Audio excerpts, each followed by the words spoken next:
तो अब हम पढ़ेंगे लेजिस्लेचर ऑफ द यूनियन। अभी तक हम एग्जीक्यूटिव वाला पढ़ चुके हैं, अब हम लेजिस्लेचर वाला पोर्शन पढ़ेंगे जिसकी शुरुआत होती है आर्टिकल 79 से, जो कि है there shall be a parliament of India which shall consist of the president and two houses to be known respectively as the council of states, जो कि ये and the house of the people. सबसे पहले article 80 आता है, composition of the Rajya Sabha, जिसको हम upper house भी कहते हैं। इसकी मैक्सिमम स्ट्रेंथ है 250, जिसमें कि 238 तो मतलब इलेक्टेड होते हैं, 12 नॉमिनेट होते हैं जो प्रेसिडेंट करता है। अभी at present it has 245 members, जिसमें कि 233 इलेक्टेड है और 12 नॉमिनेटेड है बाय प्रेसिडेंट। इसको प्रिसाइड कौन करता है? चेयरमैन, जो कि वाइस प्रेसिडेंट होता है। और मेंबर कितने सालों के लिए इलेक्ट होते हैं? 6 सालों के लिए। इसमें आने के लिए तुम्हारी मिनिमम एज 30 ईयर्स होनी चाहिए। अब आता है आर्टिकल 81, जो कि है कॉम्पोजिशन ऑफ लोकसभा। इसमें आने के लिए तुम्हें मिनिमम 25 ईयर्स ऑफ एज चाहिए। इसको हम लोअर हाउस भी कहते हैं। इसकी मैक्स स्ट्रेंथ होती है 552। At present it has 545 members, जिसमें कि 543 इलेक्टेड है और 2 वो एंग्लो इंडियन है, लेकिन अब से वो ख़त्म हो गए हैं। प्रिसाइडेड बाय स्पीकर, लोकसभा का अपना स्पीकर होता है, और members elected for the 5 years. अब आता है आर्टिकल 82। 79 पढ़ लिया, 80 पढ़ लिया, 81 पढ़ लिया। अब आता है article 82। The seats of the Lok Sabha and Rajya Sabha should be revised after every census. Her census के बाद इनकी सीट्स को रिवाइज किया जाता है। आर्टिकल 83 हमें क्या कहता है? Term of the parliament, Rajya Sabha का 6 साल, लोकसभा का 5 साल from the first session of the new को गवर्नमेंट। बट इन इमरजेंसी के अंदर हम लोकसभा के सेशन को मैक्स 1 साल तक बढ़ा सकते हैं। अब आता है article 84, eligibilities of the members of the parliament. क्या क्या उनकी एलिजिबिलिटीज है? सबसे पहली, वो सिटीजन ऑफ इंडिया होने चाहिए। He should not be insane और इंसॉल्वेंट, यानी पागल और दिवालिया नहीं होना चाहिए। No post of profit. Rajya Sabha की एज 30 साल और लोकसभा की मिनिमम एज 25 साल। अब हम पढ़ेंगे ऑफिसर्स ऑफ द पार्लियामेंट। इसमें सबसे पहले आता है आर्टिकल 89। कौन सा article? Article 89। There shall be a chairperson and vice chairperson of Rajya Sabha. Chairperson और कौन होता है? मतलब राज्यसभा का चेयरपर्सन वैसे कौन होता है? Vice president. आर्टिकल 90 किस बारे में?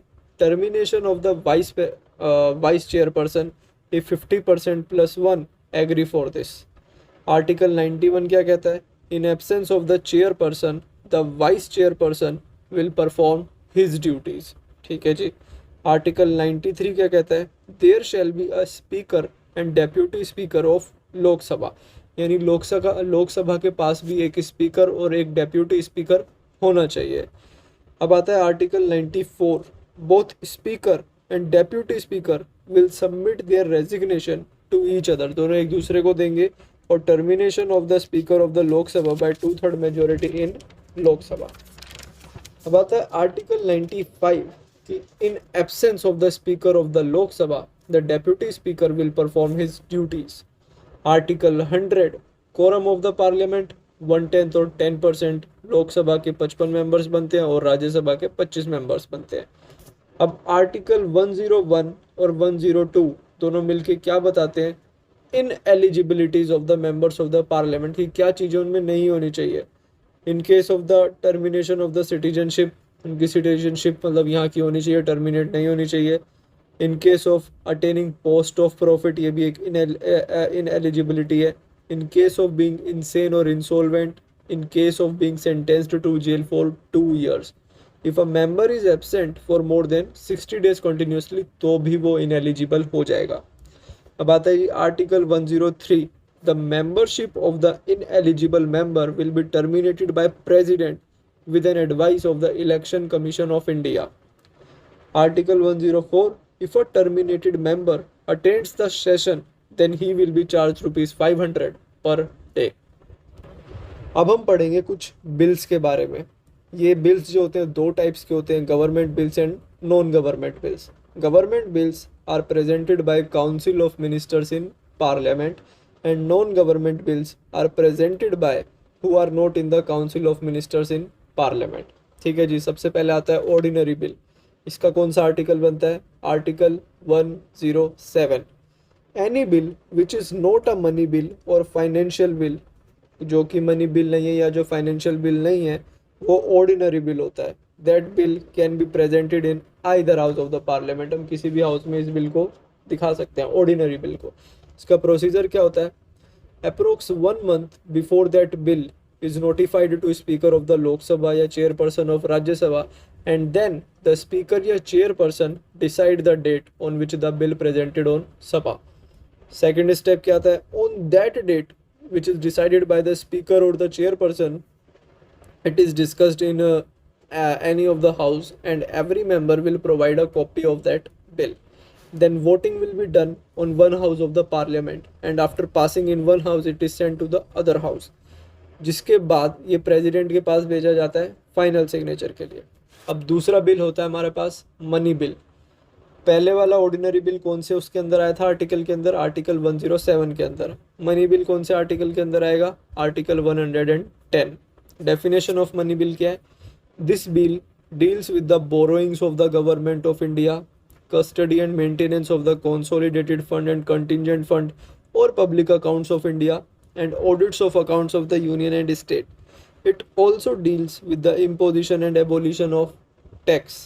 The bill is money bill or not depends on the speaker of the Lok Sabha. On recommendation of the president of India, the money bill originates in Lok Sabha only. ये सिर्फ लोक सभा में ही होता है मनी बिल। आर्टिकल 109 किस बारे में? Procedure of money bill. For presenting a money bill, permission of president is required. Money bill presented in Lok Sabha only. Bill is money bill or not will decided by the speaker of the Lok Sabha. Every money bill is finance bill, but every finance bill is not money bill. If the Rajya Sabha fails to recommend the money bill within 14 days when it is sent after passing in Lok Sabha, then it is considered that the bill has been passed by both houses of the parliament and is finally sent to the parliament for its assent. अब आता है article 112, annual financial statement of union, जिसको हम union budget भी कहते हैं। ये article 112 के अंदर आता है। ये होता क्या है? A statement of income and expenses of union is known as budget. Finance minister of India presents the annual budget of union. Budget session जो होता है, जो बजट का सेशन होता है, is presided by the leader of opposition. Article 120 हमें किस बारे में बताता है? Use of language in parliament. Hindi is used as the official language for debate और एड्रेसिंग। इंग्लिश और either of the language of the constitution is allowed. Article 122, supreme court will not interfere in the works of parliament. अब कुछ only 3 bills have been referred to the joint sitting अभी तक। डोरी prohibition bill, मतलब डोरी हटाने का bill 1961 में हुआ था। Banking service commission repeal bill 1978 और पोटा बिल 2002 में। अब हम पढ़ेंगे role of speaker. After every election the Lok Sabha elects the speaker on the day fixed by the president, and election of the deputy speaker takes place on the day fixed by the speaker itself. On dissolution of the Lok Sabha, the speaker does not vacate his office. He or she continues in office until immediately before the first meeting of the new Lok Sabha takes place. ठीक है जी? The speaker of Lok Sabha conducts the business in the house. The speaker permits the moving of various kinds of motions and resolutions, like the motion of no confidence, motion of adjournment, motion of censure, and calling attention notice as per the rules. The speaker decides on the agenda to be taken up for the discussion during the meeting. The speaker shall preside over a joint sitting of 2 houses of the parliament. अब हम पढ़ेंगे privileges and immunities of the parliament and its members. ठीक है जी?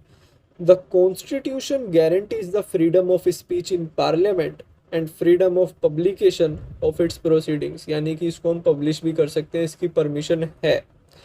The parliament also has the power to punish any person for violating its privileges.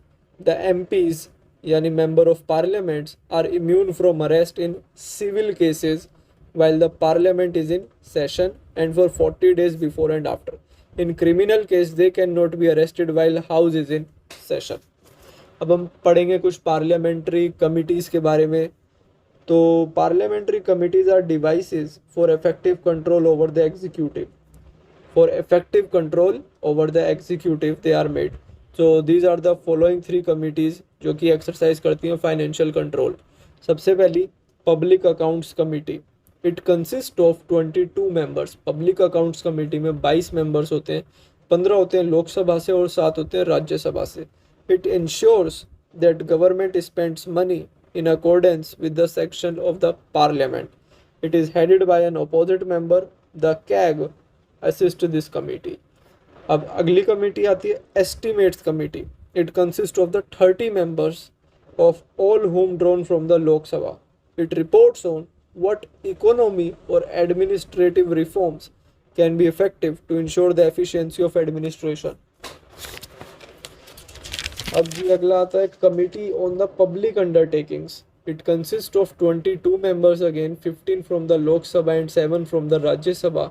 It examines the account of the public undertakings and sees whether they are being run on sound business principles. ठीक है जी। Parliament exercises control over the executive through normal parliamentary devices and through its committees। और parliament के वो devices क्या हैं जिससे वो एग्जीक्यूटिव के ऊपर मतलब एक्सरसाइज कंट्रोल मतलब कंट्रोल करती है। तो questions, calling attention motions, adjournment motions, no confidence motions, resolutions, cut motions, zero hour और क्वेश्चन आवर। अब हम पढ़ेंगे comptroller and the auditor general of India के बारे में, जो कि कौन से आर्टिकल से कौन से आर्टिकल तक कंटेन करता है। आर्टिकल 148 से आर्टिकल 151। तो जो हमारा ये कैग होता है is the guardian of the public purse. CAG is the fourth pillar of the Indian constitution. He is appointed by the president but can only be removed only in the manner like as a जज of supreme court. His term of office is 6 years और up to his age of 65 years, whichever is earlier. तो अब हम पढ़ेंगे इसमें article 148 कि there shall be a CAG of India, oath is given by president and resignation is also given to president. After retirement, he cannot attain any post of profit. His salary and allowance is paid from the consolidated fund of India. Article 149 क्या कहता है? The CAG is required to ensure that center and state government spend money in the manner authorized by the legislature. He audits government accounts. He also submits reports to the president and governors who causes it to be laid before the parliament. He is the friend, philosopher and guide of the public accounts committee of the parliament. पढ़ी थी ना अभी public accounts committee, estimate committee और public undertaking committee. Article 150 हमें क्या कहता है? The draft of the income and expense of central and state government is prepared by the president with the help of CAG. अब हम एक law के बारे में पढ़ेंगे जो कि है एंटी डिफेक्शन लॉ, जो कि पढ़ते हैं। It provides for the disqualification of a member if he defects from his party to some other party. The decision is that of the speaker but it is subject to judicial review. There are 2 exceptions in which case no disqualification occurs. सबसे पहला, no member can be disqualified if a group of 1/3 of the total member of a party decide to split, or if a group of 2/3 of the total member of a party decide to merge with some other party. The Constitution 91st Amendment Act provides that a member of either Lok Sabha or Rajya Sabha belonging to any political party who is disqualified from being a member of that house shall be disqualified to become a minister from the date of disqualification till date of expiry of his membership or till the date of being elected if he contest and win in any election before the expiry of such period.